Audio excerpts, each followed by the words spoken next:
go.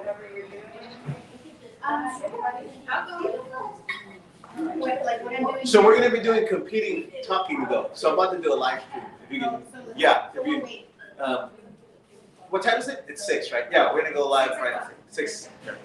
Hey, Roxana, we'll start now. So this is Tony Diaz, the Libro Traficante, live in Austin, Texas, at the site of La Peña Cultural Center. We are so proud to have the Austin Underground Library housed right here. Here's why that's so important. When you hear about Austin, you don't hear enough about Latinos. You don't hear enough about our writers, our culture. You hear more about the gentrification. This is a site that is holding it down for our community. So on any given day, you can walk by. You'll see the yellow wall outside. You'll see the sign boasting tacos and art. And you might come in. You're going to be exposed to some fantastic visual arts, including some of the art behind me right now. This is The Keeper by Cecilia Puleme and other art as well. Today, we have got a fantastic reading with two awesome Latina writers coming in all the way from Seattle poet laureate Claudia Castro Luna with her book Cipota Under the Moon. We just had a great reading in Austin, Texas. She'll be joining us in San Antonio tomorrow at the Latino bookstore. So folks need to know that there is a Latino bookstore in the state of Texas. We suspect it's the only one. You know, we want to show love to all the different groups trying to hold it down for books. Casa Ramirez, Red Solomon Press Books, they all are part of the familia. But if we're going to talk about a building that you can walk into any day of the week and buy books by our cultura, for our cultura, it appears to be only one Latino bookstore. That's in San Antonio at the Guadalupe Cultural Arts Center. I hope I'm wrong. So I say this to coax other cities to support a Latino bookstore or to let us know if tucked away somewhere where us book folks have not been able to find is another Latino bookstore, so we can be two of us. But they are providing the books for this barnstorming tour of the Libro Traficantes. We'll also be joined today in a little bit by Leticia Urieta and Las Criaturas, which is her book from Flower Song Press. She's from Austin, Texas. Actually, we should applaud her because she's in the room. She's not going to read yet. This is all pre-applause. So that's the bonus stuff. Her publisher, Flower Song Press, is based in here in Texas, in the Rio Grande Valley. So it's great that we have all these connections.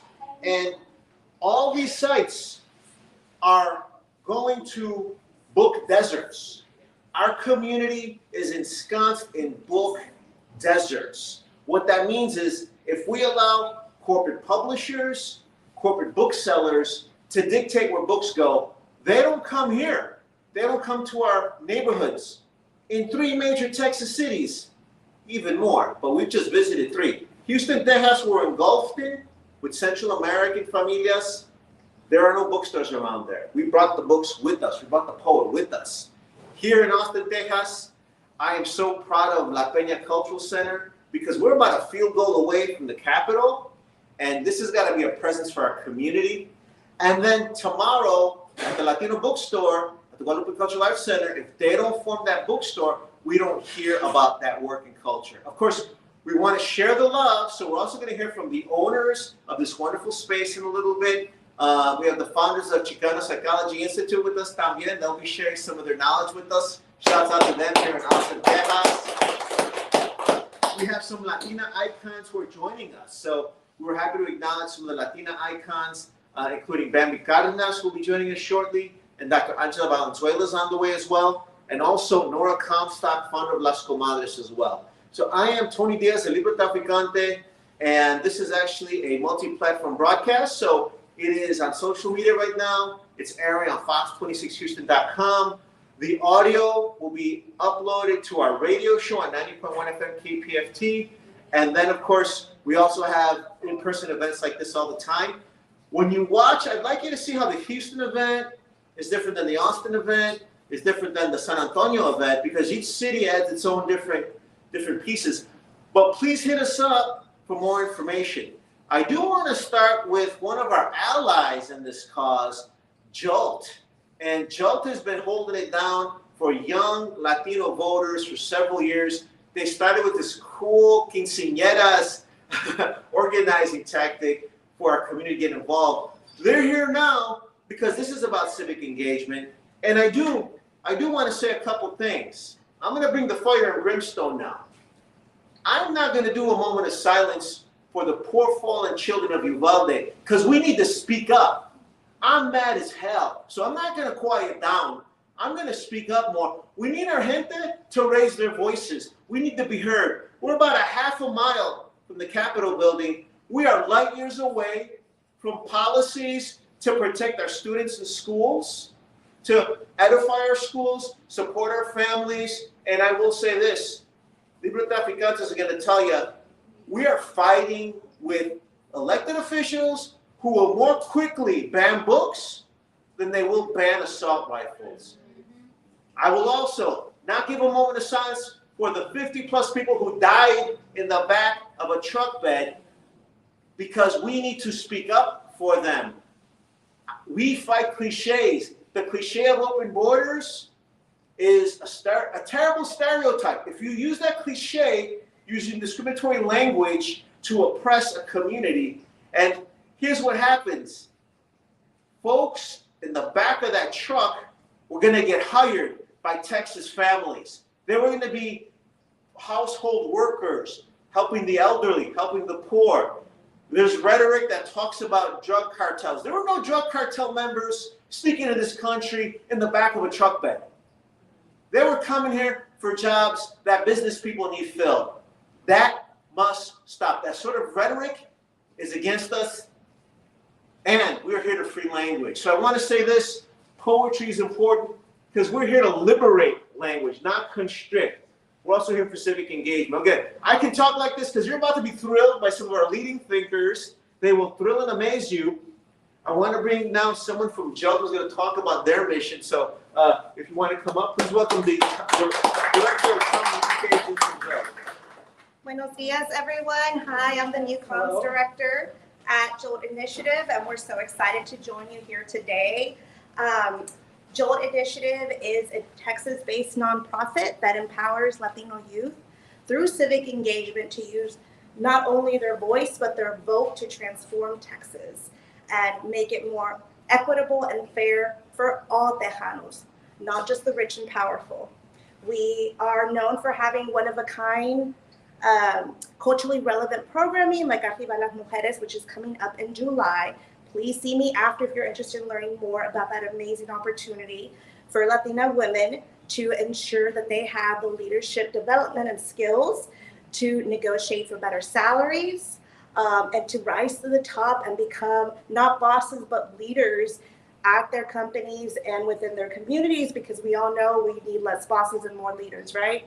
I do want to add that on a personal note, that I am the daughter of Salvadoran immigrants, and very rarely do I see Cipota on the book title, so that just, oh my God, that makes me so excited. Thank you. That's the representation that the little girl needed, and I'm so glad that future generations have that. Jolt is so proud and privileged to join all of you here today. The main reason we are here is to register voters for the upcoming election. If we want to transform Texas, that starts with registration, not just registering ourselves, but making sure our friends, our community, our neighbors, our familia, even those tios and tias who are a little bit skeptical about government, let's get them to the polls. That's how we transform Texas. So after this event, please feel free to speak to Claudia, our amazing volunteer, who can help you register to vote if you haven't already. And I think that's all. We'll be available after if you have questions. Thank you.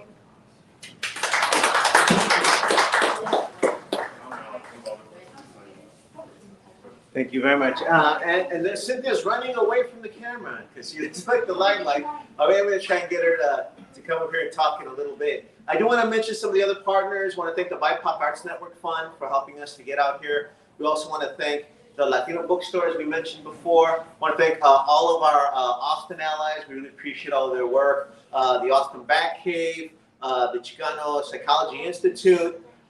There's a lot of groups we're going to thank throughout the day, including La Peña Cultural Center. They are letting us come here for free. They're donating their time and energy. They're letting us sell the books from another business here because the Latino bookstore is based in San Antonio, but they want to fuel book sales in every single city. So please support both of these institutions. And then also Nuestra Palabra, Latino writers having their say. But I do want to bring up one of our partners right now to talk about some of their work. If Jessica and Manuel can come up. They are the founders and directors of the Chicano Psychology Institute based here. And they've got a lot of wisdom to share. So thank you for joining us. Wonderful to see you both. Thank you. Thank you to all your faces and your hearts, Ishli and Yolitzin, together. Thank you for bringing your energy together to uplift this voice with this book opening. I'm going to hold it while we talk. Yeah.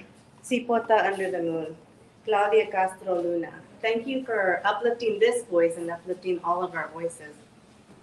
A natural consequence of writing, of art, of creating in any way is that it is in direct opposition to the violence of erasure. The violence of not having our voices being heard, not having our stories being heard. The violence of the politics coming down on us because we don't have our voices uplifted, because we don't trust our own voices, because we've been taught to not trust our own voices, because we've been taught that, no, we need to be quiet, it's better to be polite, while we're being trampled on. And I honor you, Tony, for saying what you said about not having a moment of silence for the children and for the people in that truck, for all the people who come here and to have a better life. And that's been happening historically, ancestrally. We've been migratory people on our continent before there were these imaginary borders forever, right? So now to have these violences continuing to happen contemporarily in this coloniality that we exist in right now, it is unbearable. And we need to put a stop to it. So that's why we honor our identity. That's why we honor our voices. That's why we honor our hearts. That's why we honor the rebozo, right? That weaves together each voice, each thread, each person makes this strong fabric that makes an abrazo, right? We need to come together. We need to support each other. We need to stand together. And so that's just one of the small things that the rebozo means for our people.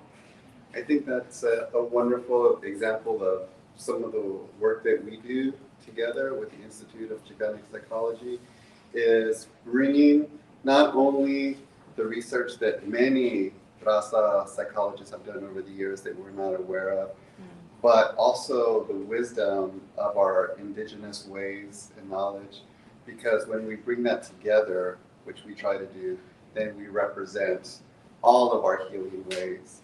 And that's part of the work that we do. You mentioned identity. And one of the things that we believe is that identity is the foundation of well-being. Knowing who you are, having yourself represented is the foundation of wellness. It's a foundation of knowing how to move forward in your life.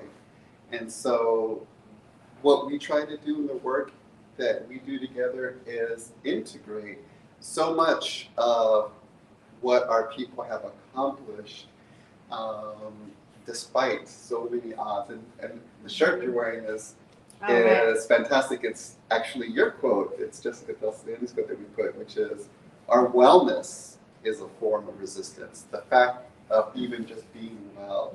And so we have cultural wounds and we have cultural strengths, right? To meet cultural those wounds and cultural strengths. They planted us, they buried us, and they didn't know we were seeds. They bury us now, and they don't know that we're seeds. Right. And I think that's what these gatherings remind us of, which is that we are a community, that we have a lot to say, and we don't get a chance to say it enough of, what our lived experiences are. What the lived experiences are of our communities, right? And the work of this author here, I think I love it because, not everyone, as they say, not everyone who wanders is lost. Some of us are the original inhabitants of this land, migrating on our own lands, right? And so that's what we need to do, is remember that we are rooted in the places that we wander, because all of this is part of who we are. All of these lands are part of who we are. And as Dr. Martha Bernal said, she was the first Chicana psychologist, our ethnic identity and pride determine the degree to which we want to serve our people. And it wasn't just something that she said, it was something bared out in her research with our community over decades. And so our ethnic and cultural identity is crucial. It's not just a feel-good thing. Our literature is crucial. It's not just a nice thing to have. It roots us in who we are. It roots us in all the things that we would like to do and accomplish in our lives. And so, so we're just happy to be here. Thank you, Tony, for inviting us. My name is Manuel Samaripa. I'm Jessica Tazotiani Samaripa. If you want any more information about the work we do, you can just look us up at rasapsychology.org.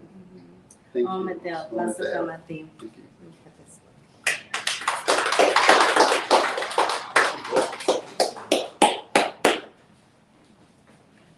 No, thank you both for all the work that you do. I do want to point out that they've been guest speakers at my college, so I encourage you to bring them on your campus, your community centers, just to share that wisdom. And it really is wonderful to hear those approaches, and kind of it proves it proves that what I'm suspect is going on, and you help me channel that energy from rage to action and community building. So thank you both. Speaking of building community, we also want to talk to Adriana Pacheco, who is the director of Hablemos Escritoras. And if it's a corporate world, we wouldn't be talking to her because she sells books too. Instead, we're building community. She carries, and I want to say the name several times, she carries Las Criaturas by Leticia Uriata, who's with us. And also she carries Cipota Under the Moon by Claudia Castro Luna, who's been traveling with us Texas City to Texas City. But we're not in competition. This is everybody wins. The more books we get out there, the more we create people who consume books and create books. So if you kindly join us for a couple of words before Cita. Thank you.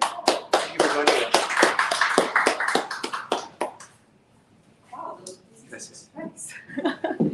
So this is a surprise. Thank you for doing this. So today I am very, very happy. This is my first time in La Peña, and I am very happy because Claudia Castro Luna is my birthday present. So thank you, Claudia, for coming. Thank you, Libro Traficante, for having Claudia here. This is an amazing community. We have been working for many years. We have the largest encyclopedia for women writers speaking in Spanish from all Spanish-speaking world, and Spanish, Hispanics, Latino, Latinx female writers writing in the United States in English and Spanish. So we built this enormous encyclopedia through a podcast. So twice a week, you can listen to the voices of the most important writers, a beautiful community. You can listen Claudia, and it was a surprise that Leticia is here because we have also this bookstore, and we represent also Flowers on Press, with another 59 publishing houses from several countries, whole Latin America and Spain. And now the surprise that you are also here. And when I met Claudia in Seattle, traveling to Seattle, traveling in a tour around the United States, and I interviewed her, I cried. And I have been doing this job for many years. We have more than 350 episodes. You can imagine how many interviews I do. So with too many people, many people, all kind of writers, but I barely cry. It's not common on me. So, and you remember that, Claudia, my voice was shaking. The work that she has done, helping women, thinking and talking and writing about those women that have been killed and were killed at the border of Mexico, which is a big shame for us. And I agree what happened in San Antonio is another shame. And I am happy that at least through literature, so we have those names. Claudia has done an amazing book, Killing Marias. You have to read that one too. And now with Cipota under the moon, it's like celebrating los salvadoreños. So celebrating culture and celebrating something that is very, very important, just to close this, that we have to work together. First generation of migrants, second generation, third generation. Language cannot be a stop. So language cannot be an obstacle between getting together all these beautiful people in this large country. You can listen in my English that I just arrived, I don't know, 15 years ago to this beautiful city and this beautiful country to study here at the UT, the University of Texas at Austin, my house too. But that doesn't matter. It's just communicating and trying to use English and Spanish. So thank you very much. This was a surprise, and thank you really.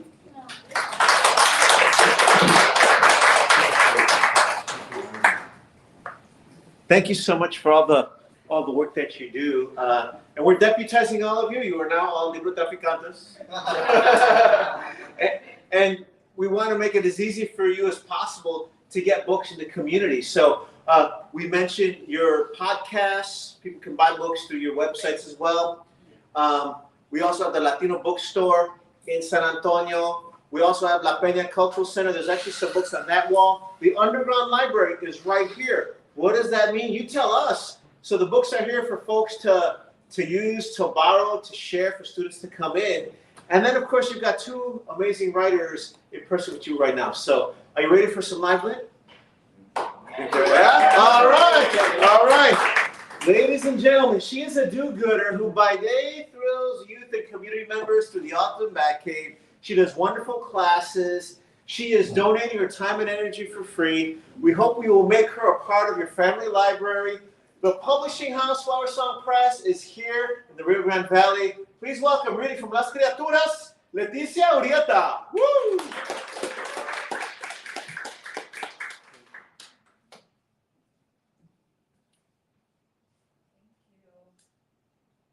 Really appreciate it, and I also want to shout out all the community members that are here. Thank you, Tony. Thank you, La Peña. Thank you, Red Salmon Arts and Resistencia Bookstore as well, who is a humongous supporter of our work. We got some of the books from Austin Batcave for our mobile library, which is a bus that I actually drive around to some of the rural areas around Austin, including Del Valle. So, books are literally getting into kids' hands because of this movement. So I just want to thank them for that. I'm going to read, because we were talking about the violence that's affecting our communities now and have been affecting our communities. I'm going to read a story that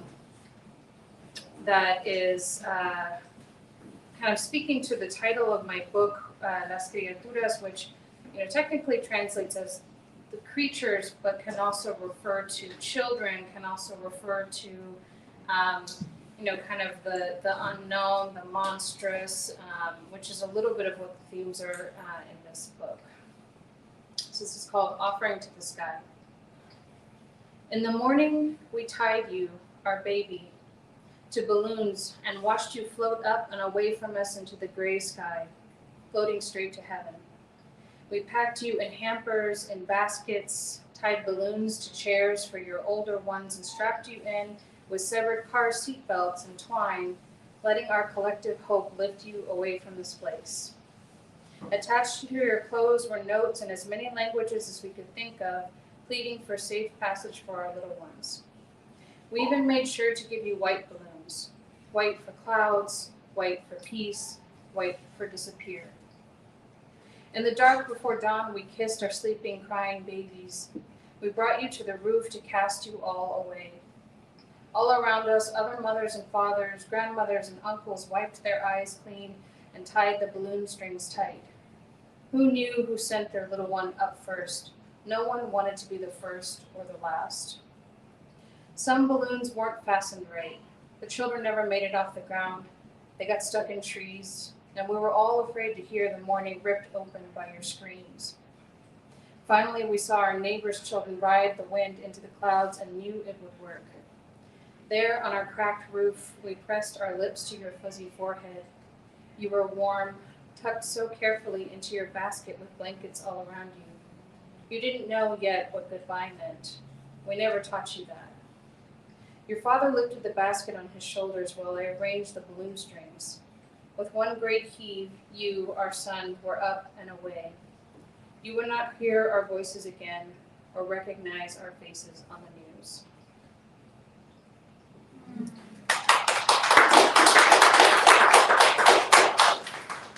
I'm not sure how many pieces I'm allowed to read, so I'll read just a couple. 100. 100 now.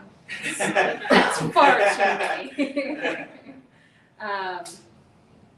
Okay, I'll read. So a lot of the work in this book is kind of exploring how the effects of displacement, violence, trauma can change the body, can change our sense of self, and also is kind of exploring the monstrous feminine, I guess, or monstrous ways that femme people throughout history have kind of been called monstrous in some way. And so this one is called Sick Woman Travels to Distant Lands. You peel back the curtain. A swath of sunlight rises into the room, and you remember what it was to step into the warmth of the sun without cringing, without fear of the flare across your eyes and then the pain. You've been in bed for 2 days. There's the hunger that rumbles through the body, the need to feed yourself.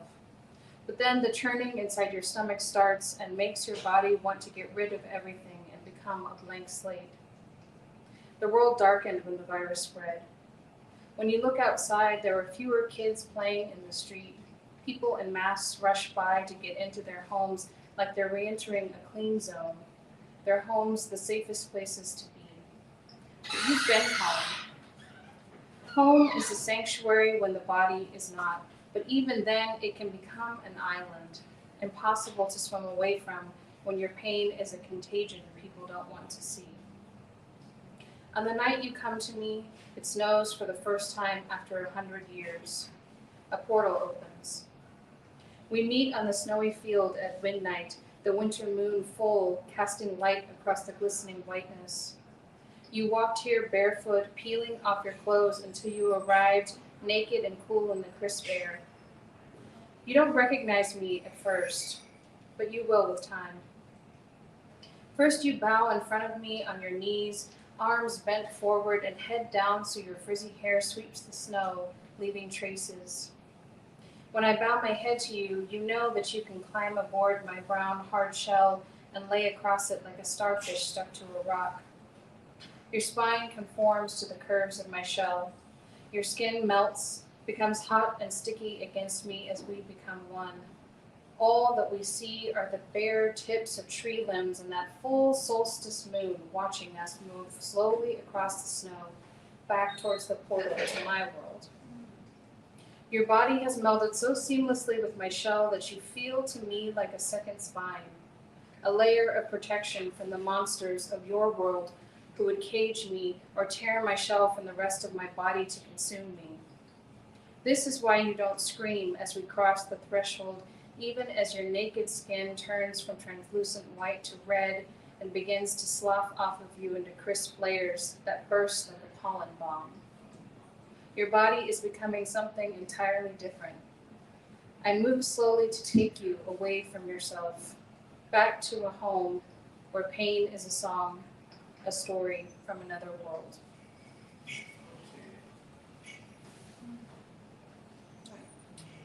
I'll read one more. That's cool. Do we have time for that? Okay. This is a poem called A Cautionary Tale. There is a rattling in the great hollow of my belly from the creature I swallowed who keeps falling and falling inside me, screaming a name I don't know. The creature is running up my spine and flipping back over, filling my belly with burning. I know that they are choosing to scream and choosing to fall. This is the only story that they know. I swallow a match and hope that the swirling chasm of my belly does not extinguish the light As I sit in the cave to eat my dinner, and the creature inside me sits in the cave with me and reaches for the fallen match. A torch in their world that wouldn't recognize the carvings on the walls of my belly from the other creatures that have fallen in and can't find their way out of the story in my belly. They make up stories just to calm themselves at night around their campfires with their children, to tell them the tale of being stuck in the belly of a whale of a story that cares so little for them as long as they keep feeding me. If this is the story they want to tell and it will nourish my bones and keep me dry, then I let them yell and flip inside me so long as they know that without my body forged word by word, they would be nothing. Who came first, the light or the dark? Did the dark creep in before the light decided it needed to shine? And would there be a dark without a light or a light without a dark? This endless spinning made the universe explode and crash together to form a singular place where creatures in my belly could feel safe, that they are trapped in the spinning smoke of a story.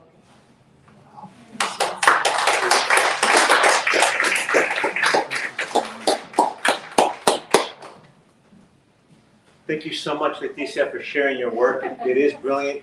I love the way you do play with the languages in the title, because it does have so much, it means so much in español, porque dice, aquí están mis criaturas, las criaturas. It means so much different in English, and even in that last poem, the way you played with that image and the significance, especially right now at this moment, really powerful. So thank you for sharing that and being so generous with your brilliance.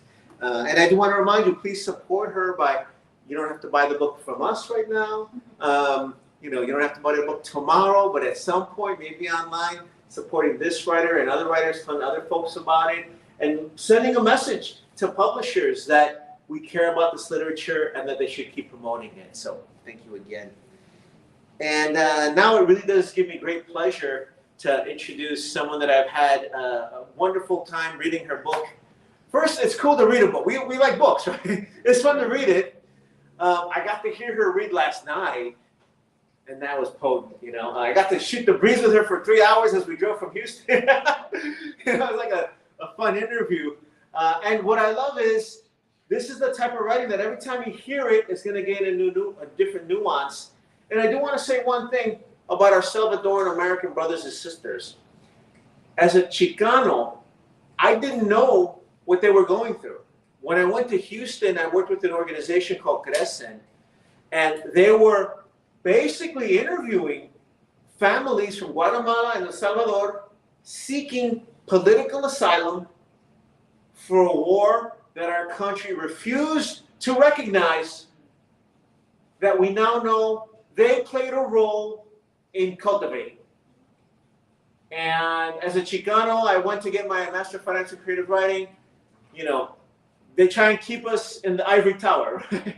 So I'm like, I think I'm going to see what's outside the ivory tower. And I got to help translate some of those stories. I'll say this. I thought there'd be more Chicanos supporting them. There were not enough then. Their struggle is our struggle. It's a universal struggle. And I will add this too. For Libre Traficantes, when Mexican American Studies was banned in 2012, we were very vocal about fighting for Chicano studies and Mexican American studies because we were being attacked. As you indicated, we don't exclude anyone. Our basic philosophy is inclusive to begin with. But maybe now is the time to just say it louder. We are uniting with our brothers and sisters from Central America. We're fighting the book bans where they're coming after LGBTQ stories. There's a Texas representative who wrote a list of 800 books, and a lot of those books just had Black Lives Matter in the title. And that was enough to gain his attention to try and ban it. We're united for all these issues, but liberated by poems like this that touch the heart, are the highest level of aesthetics, but really hit home closely. She's the poet laureate of Seattle, award-winning. She helps the community, and she's out here going Texas City to Texas City. Please welcome mi hermana, is author of Cipota Under the Moon, Claudia Castro Luna. Por favor.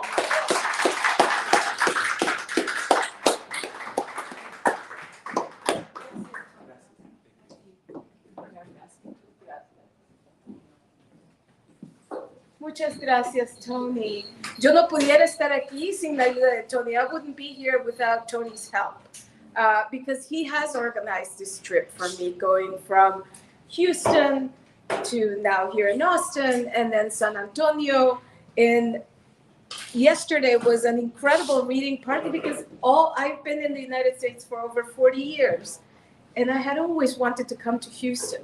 So yesterday was really fulfilling a dream, and just being in the community with the Central American community, with the Latino community in Houston, was just a really amazing thing for many reasons, but also because here we were doing a reading, sharing writing, several of us read and shared our words.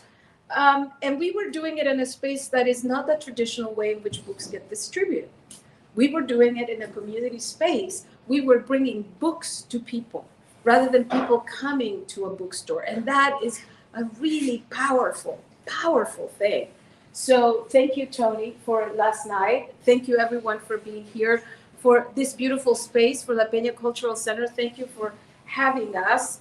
For the BIPOC Arts Network, for the Latino Bookstore, who's made the books available. For Leticia Urieta, thank you so much for sharing your work and being here. For Nuestra Palabra, Libro Traficante, for Adriana Pacheco, who's sharing her birthday today. I mean, come on. Thank you for being here. From Hablemos Escritoras, thank you. And to all of you for spending the afternoon, a bit of your afternoon here. So what can I say? I'll start with Cipota. I'll start with the title. Cipota is an iconic Salvadoran word. As you said, Cipota means girl. It's a Nahuatl-derived word. Nobody in El Salvador says niña. Sos una cipota, sos un cipote, sos cipotes, right? Those are our plurals. And I really wanted the book to signal to anybody who is Salvadoran or from Salvadoran parents to know that here we are, presentes, estamos presentes. And it did that for you. When you read it, it signals something. Here we are, we're here. And we have a voice, right? So that's where the title comes from. And of course, the moon, Cipota bajo la luna, is a pun on my own name, my last name. And also I'm a huge fan of El Astro, La Luna. So I'll read a few poems, and I have served as the Seattle Civic Poet, which is the equivalent of the laureate in Seattle, and also as the Washington State Poet Laureate. And so I've traveled a lot doing readings throughout Washington State and elsewhere. And I always find that the Q&A at the end of readings is by far the most interesting. So I'll read some poems, and then if you have any questions, Tony, I hope it's okay to take a few minutes to have a Q&A. So I'll read the second poem in the collection called Via Láctea. So this is titled, this is the most personal of my books. And it really narrates the story. It could be read, one way of reading this book is as an anti-war book. It narrates my story as a child, as a 12, 13, 14-year-old in the middle of the Civil War. So it's a book of witnessing with my sister, who was 11 at the time. And it's also, I think about the children in Ukraine now and elsewhere in the world who are at this moment dealing with the same kind of war that I lived, and of the impacts of state violence on children, which are many and manifold, right? So this is a book about children and the repercussions of violence. And in that sense, it is a book an anti-war book. Via Láctea. Te dejo aquí, bajo la sombra de este mango.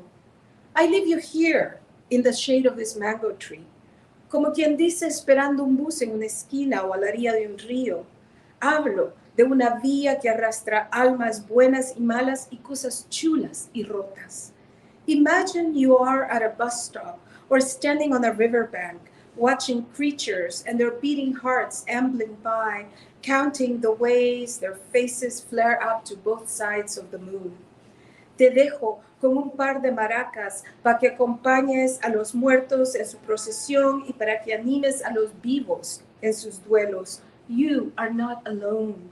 I am with you, here, naked, holding my baby teeth in a plastic bag, my back against the tree's rough bark, so that I may, alongside you, learn from it how to grow a spine. Ten cuidado con gatos maleantes, no te metas con doncellas traidoras listas para ofrecerte algún bocado. Fíjate que estoy aquí contigo y desnuda. Bésame, bésame mucho, como te beso yo a ti. Kiss me deeply, like the earth embraces a tree's roots, like new lovers do when night falls.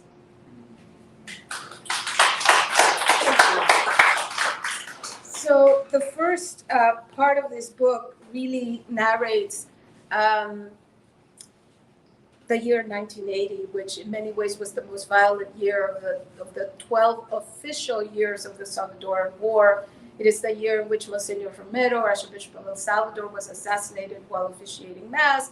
It is the year when 3 American Maryknoll nuns were assassinated on the way to the airport. It was a really horrific year. And so the opening of this book is my sister and myself navigating through this extreme violence our everyday. This is titled Hija de los Diaz. My 14th birthday happened in a November lost to a brackish year. Newspaper headlines from the first 16 days of that month listed the following. On the second day, 10 bodies of unidentified young men were found ditched on the road to Apulo. 2 days later, a man was gunned down and killed in his car in northern San Salvador. The following day, another man succumbed when his furniture store was attacked. On the 7th, in the city of Santa Ana, a 13-year-old boy and 4 adults were attacked and killed. On the 15th, a union leader died of gunshot wounds. The next day, a colonel, his wife, and his children, 11 and 15, were carbonized when incendiary bombs exploded in their house. Peck days and plucked of hope. My parents did not sing my birthday. They must have felt war's vertigo, the gathering of ashes inside people and things. These days, I pull weeds in my garden and just as soon new ones leaf back up. Is that resilience? Happy birthday, Papa. Happy birthday, Mama. Happy birthday, happy birthday, happy birthday to you. So I'll jump and skip to the middle part. Last night I said that when we escaped, and many of us, right? I mean, the Salvadoran diaspora all over the world happened because of this war that would not have been what it is to this day, because to me that war is happening to this day. All of those people immigrating and seeking asylum are the aftermath of that war. So that war would not have unfolded were it not for the U.S. involvement in El Salvador. I think the war would have ended it would have unfolded in a different way, because it really was a war of human rights. When what people wanted in El Salvador was better healthcare. They wanted better access to schooling. My parents were both teachers. They wanted some kind of distribution of land, right? Reforma agraria, to have access to land, which was an agricultural society that needed land to produce food for self-sufficiency. So there's really, when at the core of it, it was a human rights ask that the people of El Salvador were having with each other.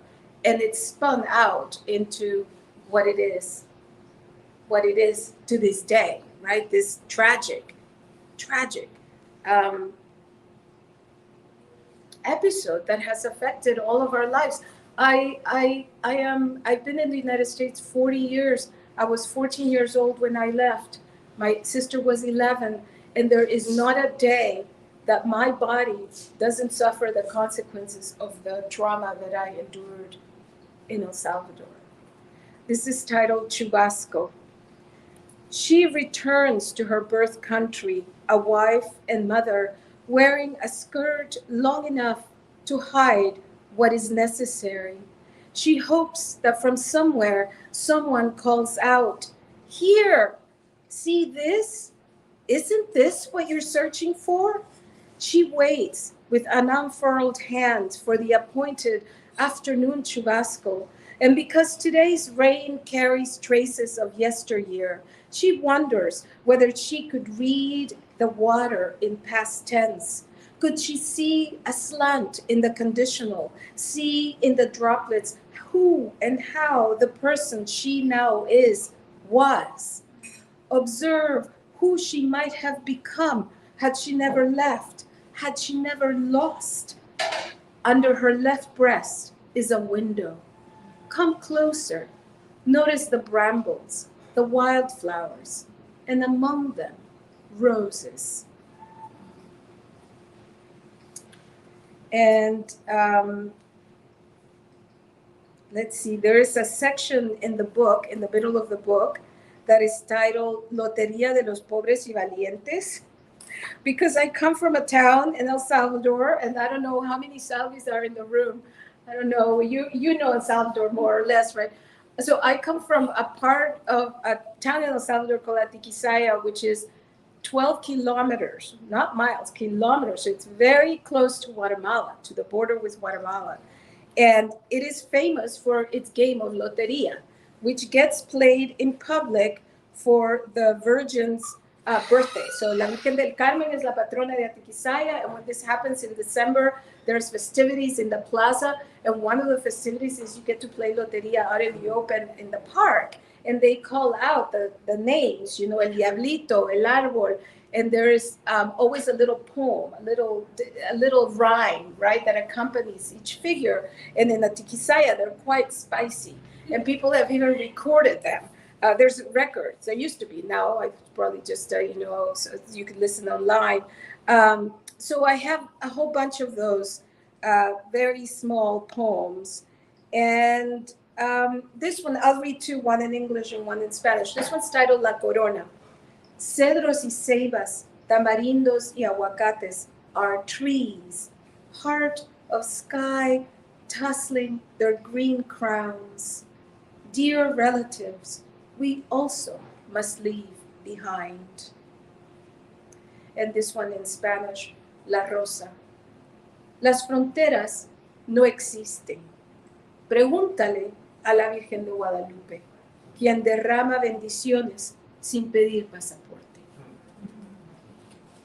So our Virgin de Guadalupe gives us, never ask for a passport to give you a blessing, right there. We're all the same. So let me see. I think I'll close. I'll close with this poem because I am fortunate enough that I have been able to return to El Salvador. I haven't done it very often in the 40 years that I have been in the U.S. because it's been very hard to overcome the images that I have imprinted in my head of when I was last there, living there. But I have gone back. When my grandmother was very ill and on her deathbed, I've gone back to visit my dad who lives there. So this one's titled, Sometimes You Are Permitted a Return. Chalice of sunshine, my childhood home, adobe walls for the imagination, roof of memory by way of longing.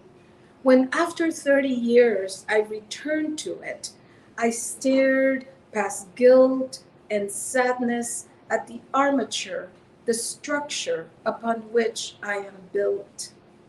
There on the tile floor, rubble of a long ago broken cup, and along the veranda, echoes of old laughter, scent of fig and bitter orange still hanging mid-air like suspended confetti from a happily broken piñata.